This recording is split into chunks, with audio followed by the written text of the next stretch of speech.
Então, eu queria frisar nessa questão da briga de preço, né?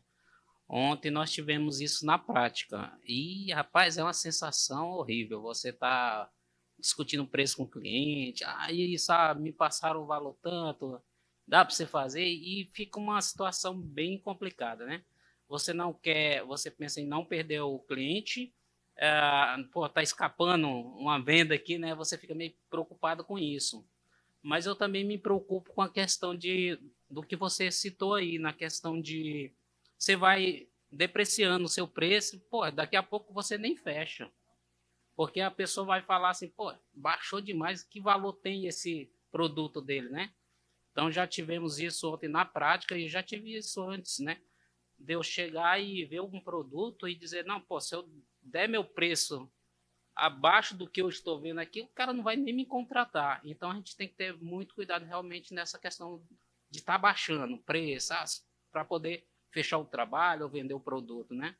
Então essa questão aí é uma questão que eu acho muito importante a gente ficar atento nisso, né? Essa questão que o Claudio colocou é interessante porque, primeiro eu vou colocar a problemática, depois eu coloco o caminho para isso, né? Primeiro é o seguinte, a gente tem que pensar no médio prazo. Se a gente pensa em fechar o cliente, a briga de preço é uma solução perfeita, porque eu vou lá, baixo o preço, o cliente compra e está resolvido. No médio prazo, se eu vou pelo caminho da guerra de preço, acontece aquelas coisas que a gente falou. A gente perde capital de giro, porque a margem está muito pequena, e com isso a gente não consegue entregar dependendo de qual for o serviço, dentro de um mês, 2 meses, nossa qualidade de serviço caiu muito. O outro lado da história é que se eu não vou para a guerra de preço, dói na hora. Porque talvez você realmente perca um cliente ali. Mas você vai criando posicionamento de mercado. E aí tem uma coisa muito importante que eu gosto sempre de destacar, que mais importante do que fazer uma venda é gerar desejo no cliente. Porque o que acontece? Na hora que você tem um grupo de pessoas que querem muito o seu produto, mas não podem adquirir, isso é um pouco cruel pensar assim, mas faz sentido para o mercado. Quando você tem um grupo de pessoas que querem seu produto, mas não podem adquirir, aqueles que podem pagam muito mais caro por ele. E aqueles que não podem estão se preparando para um dia comprar. Isso é uma coisa muito real que acontece. E aí, qual é o caminho para a gente fazer isso? Existe o pré-venda, existe a venda e existe o pós-venda. Então, primeiro, lembra da história da comunicação amadora? Ninguém vai pagar caro por algo que não parece caro. Então, o produto é bom, mas ele precisa ter embalagem, ele precisa ter beleza, ele precisa ter uma comunicação boa, ele precisa ter... e aí vai de ponto a ponto, vai da farda, vai da fachada, vai de cada detalhe. Você precisa que sua primeira impressão seja, caramba, será que eu posso pagar por isso? É interessante que você pense por esse lado. A venda em si, a gente não pode ter medo. Às vezes a gente baixa porque a gente está com medo. Qual é o caminho para isso aí? No seu caso específico, trabalha com contratos maiores, né? Quem tem pessoas de várias áreas diferentes, eu vou falar um pouco da área de Cláudio, porque ele que falou é de móveis planejados. Ouve muito mais o cliente do que fala.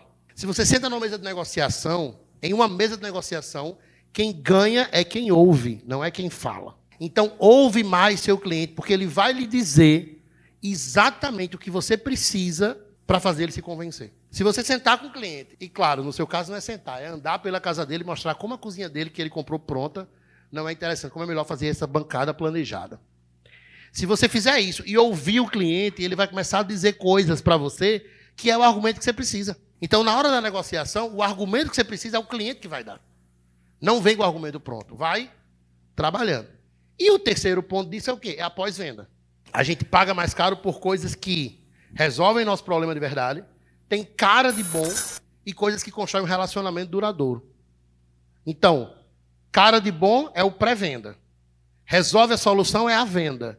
E o terceiro, que é o pós-venda, é construir um relacionamento duradouro. Então, na sua margem, já tem que estar esse pós-venda com o cliente.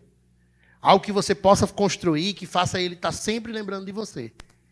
E aí tem um negócio interessante, que é o seguinte. As pessoas, elas são próximas de pessoas parecidas. Todo mundo vai se aproximar de pessoas parecidas. Aqui mesmo, quando a gente sair para o almoço, alguns vão falar com quem está na mesa, porque se conheceu, e outros vão procurar pessoas que mais ou menos são parecidas. Gênero, idade, classe social, jeito que está vestindo, tipo da empresa, vão se aproximar.